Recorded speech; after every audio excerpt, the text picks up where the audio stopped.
بسم اللہ الرحمن الرحیم۔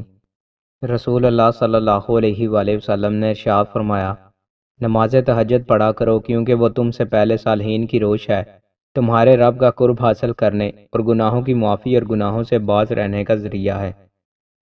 رسول اللہ صلی اللہ علیہ وآلہ وسلم نے ارشاد فرمایا، جس نے لا الہ الا اللہ کہہ لیا اور جس کے دل میں رائی کے دانے کے برابر بھی ایمان ہوگا تو وہ ایک نہ ایک دن دوزخ سے ضرور نکلے گا۔ رسول اللہ صلی اللہ علیہ وآلہ وسلم نے ارشاد فرمایا، اللہ سے گناہوں سے عفو و درگزر اور مصیبتوں اور گمراہیوں سے عافیت طلب کرو، کیونکہ ایمان و یقین کے بعد کسی بندے کو عافیت سے بہتر کوئی چیز نہیں دی گئی۔ رسول اللہ صلی اللہ علیہ وآلہ وسلم نے ارشاد فرمایا، اپنی ضروریات کو پورا کرنے کے لیے رازداری کے ساتھ کام لیا کرو، کیونکہ ہر نعمت والے سے حسد کیا جاتا ہے۔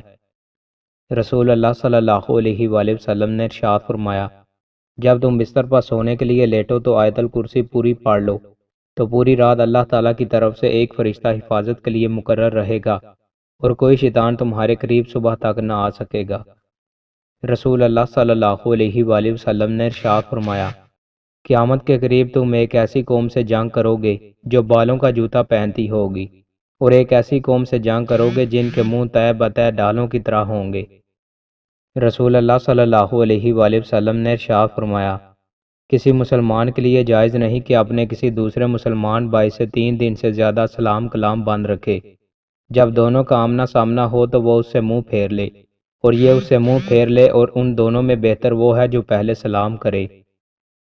رسول اللہ صلی اللہ علیہ وآلہ وسلم نے ارشاد فرمایا، جس شخص نے باجماعت نماز مسجد میں پڑھی اس کے تمام گناہ معاف کر دیے جائیں گے، اور اگر مسجد میں آیا اور کچھ نماز جماعت کے ساتھ ادا کی اور باقی مکمل کر لی تو بھی یہی اجر ہے، اور جو شخص جماعت ہو جانے پر پہنچے اور نماز اکیلے ادا کرے اس کے لیے بھی یہی اجر ہے۔ رسول اللہ صلی اللہ علیہ وآلہ وسلم نے ارشاد فرمایا، وقت پر ادا کی ہوئی نماز اللہ تعالیٰ کو سب کاموں سے زیادہ پسندیدہ ہے۔ دوستو، مزید اچھی ویڈیوز کے لیے ہمارے چینل کو سبسکرائب لازمی کریں۔ بہت شکریہ۔